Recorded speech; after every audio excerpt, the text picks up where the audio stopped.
Okay, let's dive right into this. Welcome to The Explainer. Today, we're zooming in on a very specific snapshot in time, May 10, 2026. And honestly, it's a day defined by incredibly fragile ceasefires, sudden political upheavals, and these sort of isolated global crises that, whether we realize it or not, ripple out and affect all of us. When you just look at the news cycle for this one single day, you see this massively complex, deeply interconnected system that is quite literally under immense pressure. To make sense of it all, we've broken things down into three main areas. First, we'll look at the fragile Middle East. Second, we're tracking global elections and crises. And finally, we'll cover health, climate, and history. We are basically going to connect the dots across 15 distinct, high-stakes events happening all at once. So, starting off with part one, the fragile Middle East, we're looking at ceasefires, conflict, and the flow of global crude. Right at the bleeding edge of this tension is, of course, the ongoing 2026 Iran war. Now, U.S. President Trump just took to social media to completely reject Tehran's counteroffer to a 14-point peace proposal. We don't actually know the specific details of Iran's reply. Those haven't been publicly disclosed yet. But the president point-blank labeled the response, and I quote, totally unacceptable. And that single phrase, it's absolutely crucial. It casts a massive shadow over the diplomatic efforts to end this conflict, and it really shows us just how incredibly fragile the whole negotiation process is right now. Because, when diplomacy stalls, actions on the ground almost immediately escalate. Just look at how this is playing out across the region. In Lebanon, you have Israeli drone strikes killing 12 people, targeting a Hezbollah cell, and this is despite a standing ceasefire. Over in the Gulf, reports, specifically from the Wall Street Journal, are suggesting the UAE is secretly collaborating on airstrikes hitting Iranian targets, like the Lavon Island refinery. And then in Bahrain, domestic courts just handed down really harsh prison sentences to 23 people for allegedly collaborating with the IRGC. So that's three distinct nations taking three very parallel escalating actions. Now, what's really interesting about this next piece is the domestic impact inside Iran itself, 70. That is a grim milestone. It represents the 70th consecutive day of a total internet blackout inside the country. Amidst this, exiled Crown Prince Reza Pahlavi has really utilized this moment to help organize mass global protests against the regime.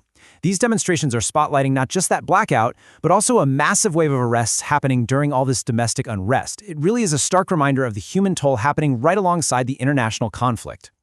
But amidst all that tension, we are actually seeing some slight economic movement. For instance, the Chinese supertanker Yuan Yuehu finally managed to transit the Strait of Hormuz. Why does this matter to us? Well, it's carrying 2 million barrels of Iraqi crude oil. And get this, it had been completely stranded there for 2 whole months because of the conflict. To put that into perspective, 2 million barrels is a massive amount of energy that was just sitting idle. So seeing this crossing signals a potential easing of these maritime blockades, which is literally vital for the continuous flow of global crude and keeping our markets somewhat stable. Okay, let's move to and see how this builds into our second section, global elections and crises. We're looking at shifting governance and some severe institutional deadlocks.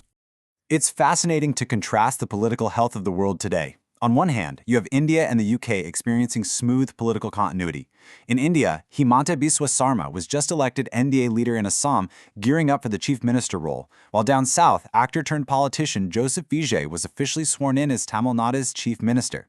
Meanwhile, in the UK, King Charles III delivered the speech from the throne, formally opening Parliament and laying out the government's legislative agenda. Smooth, right? But at the exact same time, we're seeing absolute institutional breakdowns elsewhere. I'm talking about total governmental deadlocks in both Somalia and Latvia. Let's look at Somalia first. High-stakes mediation efforts led by the UK and the US entirely collapsed today at the Holland compound in Mogadishu. The sticking point here is a massive deadlock between President Hassan Sheikh Mohammed and opposition leaders over the upcoming electoral framework. Because these talks broke down, Somalia has essentially been plunged into a much, much deeper constitutional crisis. And over in Europe, Latvia is dealing with its own immediate crisis. Prime Minister Ivica Salina completely lost her parliamentary majority. Why?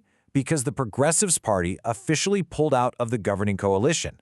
So now there's this frantic scramble mode rush with talks kicking off immediately to form a new government, literally just to prevent a total systemic collapse. All right, shifting gears to our final section, health, climate, and history. Let's look at some of the ongoing global challenges we are facing. Stepping away from the political arena for a second, here is a very human, very intense crisis that actually resolved today involving 4 stranded Canadian citizens. It's almost like a movie script. Step 1, they were stuck aboard the cruise ship MV Hondias, which unfortunately was hit with a sudden outbreak of the Andes virus. That's a type of hantavirus, very serious stuff. Step 2, against the odds, the disease-stricken ship managed to dock in Spain's Canary Islands today. Step 3, these 4 citizens were safely flown back home, landing in Bagotville, Quebec. And finally, Step 4, they immediately went into a strict 21-day mandatory isolation. It's a pretty stark reminder, honestly, of just how quickly global travel can flip into a major logistical and health emergency. Now, over in the realm of environmental policy, we are tracking a major new legal maneuver down in New Zealand. They're calling it a climate liability shield. Justice Minister Paul Goldsmith just announced plans to amend New Zealand law with one very specific goal: to stop courts from holding corporations legally liable for climate change-related harm linked to their greenhouse gas emissions. Regardless of where you stand on the politics of it, this is a massive legislative shift. It completely redefines the boundaries of corporate environmental accountability, and it's for sure something we need to keep a close eye on. Meanwhile, in North Africa, some somber news today. The U.S. Army announced they've recovered the remains of a fallen soldier near Cap Dra in Morocco. This comes after a really tragic incident during regional training exercises over there.